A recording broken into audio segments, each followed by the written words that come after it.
It's December 26th, the day after Christmas in Tryon, North Carolina. And from a beautiful day yesterday, sunshiny and balmy 60-degree temperatures, we dropped 10 or 15 degrees and it became foggy, and it was foggy all day long. The clouds dropped in over the top of the mountain and we couldn't see the other side of the lake. And it reminded me that there's almost always an after Christmas letdown. Are you experiencing that? Are you experiencing the depression or the sadness or the disappointment or whatever it might be that sometimes comes immediately after a high point of Christmas? Well, I want to think about that for a minute with you tonight. I want to think about all of the people in the Christmas story. Zacharias and Elizabeth, very likely they did not live to see John the Baptist become the incredible call to repentance evangelist that he was.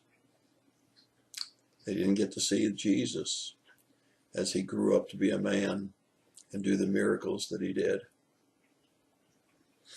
Think about Mary, who saw the miracles, but also saw the death on the cross. Think about Joseph.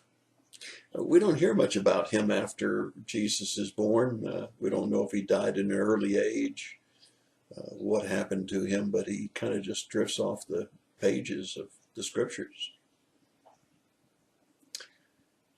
Think about the shepherds. They were probably men in their 40s and 50s and likely were quite old men by the time the baby they saw started doing miracles, and maybe they didn't even live that long. Pretty hard being a shepherd. The Magi were certainly way up in age. Wise men typically weren't young men, and they had traveled a long distance back, had brought gold, frankincense, and myrrh, and probably never got to hear or see about the Messiah doing miracles and raising the dead. Every one of those people was told, "Fear not." Zacharias, when the angel appeared to him, was told, "Fear not." Mary was told, "Fear not." Joseph was told, "Don't be afraid to take Mary as your wife." The shepherds in the fields, when the angels came, were told, "Fear not." The Magi were told by God to go back another way and don't go back to Herod, which is the same thing as "fear not." And when Jesus left this earth with his disciples geared up and ready to go, instead of him continuing to lead them, he said, "Make disciples and don't be afraid. I'll be with you even to the end of the age." As a matter of fact, it became interesting to me, so I did a little quick study with my exhaustive concordance on my computer, and the phrase "do not fear" or "fear not" appears 627 times in the Bible.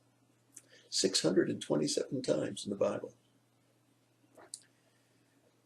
Got a health issue, family issue, concerned about the fact that Donald Trump's got his finger on the button, or that Obama still can do a lot of damage before he leaves office. Regardless of what your political views are, what about the economy? What about your job? What about global warming?